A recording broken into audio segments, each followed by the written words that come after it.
నమస్తే, welcome to our channel. YCP అధినేత YS Jaganmohan Reddy గారు ప్రెస్ మీట్ పెట్టి రచ్చబండ కార్యక్రమం గురించి చెప్తున్నారు. మరి ప్రతి గ్రామం నుంచి 500 సంతకాల సేకరణ, తద్వారా మొత్తం 1 కోటి సంతకాల సేకరణతో ఈ మెడికల్ కాలేజీల ప్రైవేటీకరణను అడ్డుకుంటామని, కరపత్రాలు గవర్నర్కి అందజేస్తామని చెప్పి రచ్చబండ కార్యక్రమం స్టార్ట్ చేస్తామని ఆయన చెప్తున్నారు. మరి ఈ కార్యక్రమం అక్టోబర్ 10న మొదలయ్యి నవంబర్ 22 వరకు కొనసాగుతుంది అని, నవంబర్ 23న గవర్నర్కి అందజేస్తామని ఆయన చెప్తున్నారు. అసలు ఈ కార్యక్రమం ఏ విధంగా ఉండబోతుంది, అసలు ఈ రచ్చబండ కార్యక్రమాన్ని ఏ విధంగా చూడాలి తెలుసుకునే ప్రయత్నం చేద్దాం. దీన్ని విశ్లేషించడానికి మనతో పాటుగా ఉన్నారు సీనియర్ జర్నలిస్ట్ దుర్గకుమార్ గారు. నమస్తే సార్. నమస్తే శ్రావణి, మన వీక్షకులకు. జగన్మోహన్ రెడ్డి నర్సీపట్నం మెడికల్ కాలేజ్ సందర్శన అని, ఈ మెడికల్ కాలేజెస్లో ప్రైవేటీకరణ చేస్తున్నారని ఒక ఫ్రస్ట్రేషన్ తోటి, విసుగుతోటి మాట్లాడుతున్నారు సార్. మరి రచ్చబండ అనే కార్యక్రమం ద్వారా దాదాపు 1 కోటి సంతకాల సేకరణ జరుగుతుంది. ప్రతి గ్రామం నుంచి 500 సంతకాలు, ప్రతి నియోజకవర్గం నుంచి 50,000 సంతకాలు సేకరణ చేసి ఈ మెడికల్ కాలేజెస్ పైన, ప్రైవేటీకరణ పైన మేము నిరసనలు వ్యక్తం చేస్తున్నాం. సో 1 కోటి సంతకాలతోటి మేము గవర్నర్ని అప్రోచ్ అవుతామంటూ రచ్చబండ కార్యక్రమం అంటున్నారు. ఏ విధంగా చూడాలి జగన్మోహన్ రెడ్డి గారి కామెంట్స్ని? జగన్మోహన్ రెడ్డి గారు ఆంధ్రప్రదేశ్ ప్రజలకి కొత్త వ్యక్తి ఏం కాదమ్మా. ఆయన ఒక 15 సంవత్సరాల పైనుంచి చిరకాల పరిచితుడే. ఆయన ఒక పార్టీ పెట్టినప్పుడు తెలుసు, తర్వాత ఆంధ్రప్రదేశ్ రాష్ట్ర విభజన తర్వాత ముఖ్యమంత్రిగా ఎన్నుకోమని అడిగాడు. ఆ రోజున ఆయనకు ముఖ్యమంత్రి బాధ్యతలు ఇవ్వలేదు. మళ్ళీ రెండోసారి జరిగిన ఎన్నికల్లో 2019లో నాకు అంటే ఆయనకు ఒక అనుమానం వచ్చింది, జీవితకాలంలో వీళ్ళు నన్ను నమ్మరు అని. అప్పుడు ఇక ఆయన అమలు కాని హామీలను కూడా ఇచ్చి ఒక్కసారి నన్ను ముఖ్యమంత్రి చేస్తే మన రాష్ట్రాన్ని స్వర్గపు తుల్యం చేస్తాను, అసలు మీ జీవితాలే మారిపోతాయి, వేరే లెవెల్లో ఉంటుంది, అసలు నా ఆడపడుచుల పసుపు తాళ్ళు తెగిపోవటం నన్ను చెలించిపోతున్నాను, నేను తట్టుకోలేకపోతున్నాను, సంపూర్ణ మద్య నిషేధం పెడతాను, కేవలం 5 స్టార్ హోటల్స్లో మాత్రమే మద్యం దొరుకుతుంది, ఎవడో ఉండాళ్ళు తాగుతారు తప్ప ఈ పేద మధ్యతరగతి ప్రజలు, దిగువ మధ్యతరగతి ప్రజలు కూడా అందరికీ కూడా ఈ మద్యం అనేది లేకుండా మీ అందరూ ఆనందంగా బతికేటట్టు చేస్తానని చెప్పాడు. తర్వాత తను ఏమైతే హామీలు అమలు కావు అని కూడా తెలిసినప్పటికీ కూడా అమ్మఒడికి ఎంతమంది పిల్లలుంటే అంతమందికి ఇస్తా అన్నాడు. కానీ ఆయన ఎన్నికైన తర్వాత ఈ బడ్జెట్ అంటే డబ్బు ఎంత భారం పడుతుందో ఆలోచించుకుని ఒకళ్ళకి పరిమితం చేశాడు. తర్వాత పెన్షన్ 1000 రూపాయలు పెంచడానికి 5 ఏళ్ళు పట్టింది. అట్లా సిపిఎస్ రద్దు చేస్తా అన్నాడు, అది చేయలేకపోయాడు. అట్లా ప్రతిదీ తప్పించుకున్నాడు. ఇవాళ ఆయన నిరసన తెలియజేయడానికి 1 కోటి సంతకాలు అన్నాడు కదా. ఆల్రెడీ ప్రజలు ఆయన వ్యక్తిత్వం, ఆయన పనితీరు చూసిన తర్వాత 19 నుంచి 24 వరకు చూసిన తర్వాత ప్రజలు ఒక స్పష్టమైన నిర్ణయం, బటన్ నొక్కటం ద్వారా ఆయన ఏంటనేది నిర్ణయించేశారు. ఇట్లాంటి ఘోరమైన ఓటమి కూడా ఇంతవరకు బహుశా దేశ చరిత్రలో కూడా 151 సీట్లు ప్రజలు ఇవ్వటము, అది కూడా అసాధారణమైన మెజారిటీ. అట్లాగే 11 లాంటి ఘోర ఓటమి కూడా చాలా అసాధారణమైన ఓటమి, చాలా అవమానకరమైన ఓటమి. ప్రజలు జగన్మోహన్ రెడ్డిని ఎక్స్రే చూసినట్టు చూసేశారు ప్రజలు. ఇంకా ఆయన ఎన్ని రకాల జిమ్మిక్కులు చేసినా, ఏం చేసినా ప్రజలైతే నమ్మరు. ఎందుకంటే ఇవాళ ఆయన చెబుతున్న విమర్శలు, ప్రభుత్వమే చేస్తున్న విమర్శలు కూటమి ప్రభుత్వమే చేస్తున్నట్లేదు, ఆయన పరిపాలనలో జరుగుతున్న లోపాలను ఆయన చెప్పుకుంటున్నట్టుగా ఉంది. 5,000 కోట్లు కనుక, ఏటా 1000 కోట్లు కనుక ఖర్చు పెడితే ఎంతోమంది పేద విద్యార్థులు విద్య చదువుకుంటారని, 1,000 కోట్లు కూడా ఖర్చు పెట్టలేకపోతుందా అని అంటున్నాడు ఆయన. మరి ఈ వైజాగ్ సిటీలో ఎక్కడైతే ఆయన మాట్లాడుతున్నాడో అక్కడికి కోతవేటు దూరంలో ఉన్న వైజాగ్ సిటీలో ప్రభుత్వ ఆస్తులు తాకట్టు పెట్టి 25,000 కోట్ల రూపాయల అప్పు తీసుకున్నాడు.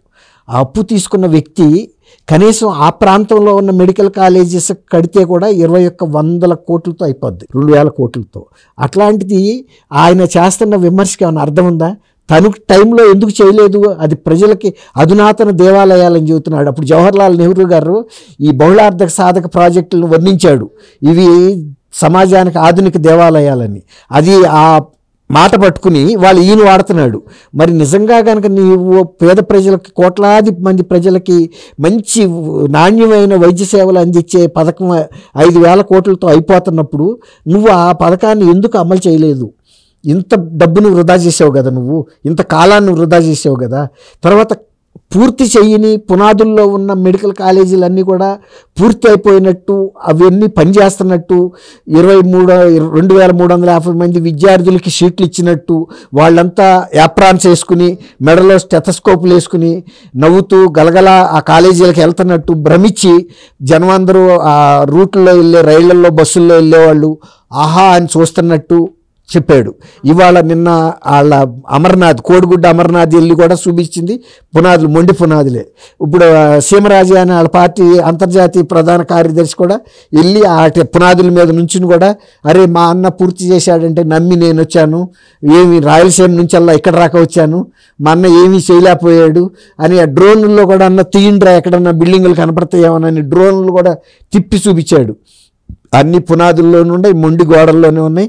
23 కోట్లు కూడా ఖర్చు పెట్టలేదు దాని మీద. 500 కోట్లు ప్రాజెక్ట్ అని చెప్తున్న దానికి నువ్వు నీ టైంలోనే 23 కోట్లు ఖర్చు పెట్టకుండా పనులు అర్ధంతరంగా ఆపేసి ఈయన ఇప్పుడు రాక అమరావతి రాజధాని పనులే ఆపేశాడు అనుకున్నాం. ఇలాంటి మెడికల్ కాలేజీలు కడదామని భ్రమించి ఊహించి వాటిని మొదలెట్టిన తర్వాత వాటిని ఆపేశాడు. ఇప్పుడు వాటిని ఎవరు దాన్ని పూర్తి చేయగలుగుతారు?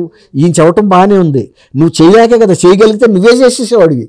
5,000 కోట్లతో నీకు పెద్ద విషయం కాదు అది. కానీ ఆయన ఇతరులను నిందిస్తానికి చేస్తున్నాడు. తర్వాత ఆయనే ఈ 16 మెడికల్ హబ్బులు పెట్టడానికి, రాష్ట్ర వ్యాప్తంగా పెట్టడానికి ఔత్సాహిక పారిశ్రామికవేత్తల్ని, వ్యాపారవేత్తల్ని, వ్యాపార సంస్థల్ని, నాన్ గవర్నమెంట్ అంటే స్వచ్ఛంద సేవా సంస్థల్ని ఆహ్వానించాడు. పారిశ్రామికవేత్తల్ని ఈ మెడికల్ హబ్బులు నిర్మించాలి, ఇందులో సమీకృత హాస్పిటల్స్ కూడా ఉంటాయి అని, అది ఇదే స్కీము. మరి ఆ రోజున ఆయనే ప్రైవేట్ వ్యక్తులను ఆహ్వానిస్తూ ప్రభుత్వ ఖర్చుతో పత్రికల్లో అడ్వర్టైజ్మెంట్లు వేసిన వ్యక్తివి నువ్వు ఇవాళ ప్రైవేటు వ్యక్తులని సంస్థలని ఆహ్వానిస్తే నువ్వెందుకు తప్పు పడుతున్నావు? తర్వాత ఊరికి 500 మందితో సంతకాలు చేయించుకొస్తానంటున్నావు, నియోజకవర్గంలో ఒక 50,000 మందితో చేయిస్తా అంటున్నావు, రాష్ట్ర వ్యాప్తంగా 1 కోటి మందితో రచ్చబండ కార్యక్రమం రేపు 10వ తారీఖు నుంచి 22వ తారీఖు రాక చేసి గవర్నర్ గారి దగ్గరికి వెళ్తున్నావు. గవర్నర్ గారికి నువ్వేంటో తెలియదా? నీ పరిపాలన ఈ గవర్నర్ గారు చూడలేదా? సార్, జగన్మోహన్ రెడ్డి కానివ్వండి, వైసీపీ కానివ్వండి, గతంలో కూడా ఎన్నో కార్యక్రమాలు చేపట్టి అర్ధాంతరంగా వదిలేశారు. మరి ఈ కార్యక్రమాన్ని ముందుకెళ్తుందంట? మెడికల్ కాలేజీలో అర్ధాంతరంగా పునాదుల్లోనే వదిలిపెట్టిన వ్యక్తి, ఒక పట్టుదల, ఒక ప్రజల పట్ల బాధ్యత ఉన్న వ్యక్తి ప్రభుత్వం అలా చేయదు. ఖచ్చితంగా వాటిని మొదలు పెట్టామంటే పూర్తి చేసి, ఇప్పుడు ఇవాళ చంద్రబాబు నాయుడు గారు కూడా ఏం చెప్తున్నాడు, పోలవరం ప్రాజెక్టు కానీ తర్వాత ఇవాళ రాజధాని కానీ, ఇంకా రాజధాని గురించి కూడా ఇంకా ఆయన అవాకులు చవాకులు ఇంకా పేలుతున్నాడు. ఒక పక్కన రాజధానిని మేము ఒప్పుకుంటామని చెబుతూనే 2 లక్షల కోట్ల రూపాయల ప్రజాధనాన్ని వృధా చేస్తున్నారని చెబుతున్నాడు. ప్రజలు భాగస్వామ్యంగా వాళ్ళు ముందుకొచ్చి ప్రభుత్వానికి భూమి ఇస్తే అందులోనే ప్రభుత్వానికి 2 లక్షల కోట్ల రూపాయల భూమి మిగులుతుంది వాళ్ళకి ఇవ్వగా. అట్లాంటిది ఆ మౌలిక సదుపాయాల కోసమే 2 లక్షల కోట్లు ఖర్చు పెడుతున్నారని అవాకులు చవాకులు పేలుతున్నాడు. ప్రజల్ని తప్పుదావ పట్టిస్తున్నాడు. ఇంకా ఇప్పటికి కూడా అమరావతి మీద ఆ విషం చిమ్మటం అనేది ఆయనకి 50,000 ఎకరాలు అడిగారు ముందు 33,000 ఎకరాలు తీసుకున్నారు. కానీ అనేక రంగ పరిశ్రమలు, లేకపోతే ఐటీ సంస్థలు, వ్యవస్థలు, హాస్పిటల్స్, తర్వాత విశ్వవిద్యాలయాలు ఇవన్నీ కూడా ముందుకు వస్తున్నప్పుడు వాళ్ళు ఇంకా భూమిని అడుగుతున్నారు ఎక్కువ పెంచాలి అని. అంటే అట్లాగే ఒక అంతర్జాతీయ విమానాశ్రయం కూడా అక్కడే కట్టాలని కూడా నిర్ణయించారు. వీటన్నిటికీ ఆయన చెవటలేదు. ఇప్పుడు అంతర్జాతీయ విమానాశ్రయం కట్టడం వలన ఇప్పుడు మద్రాసు, హైదరాబాదు వెళ్ళి ఎక్కాల్సిన అవసరం లేదు కదా. ఇప్పుడు అట్లాగే మరి ఈ ప్రభుత్వం వచ్చిన తర్వాత మరి భోగాపురంలో కూడా ఒక అంతర్జాతీయ విమానాశ్రయం ఉత్తరాంధ్రాకి సరిపోను అక్కడ కడుతున్నారు.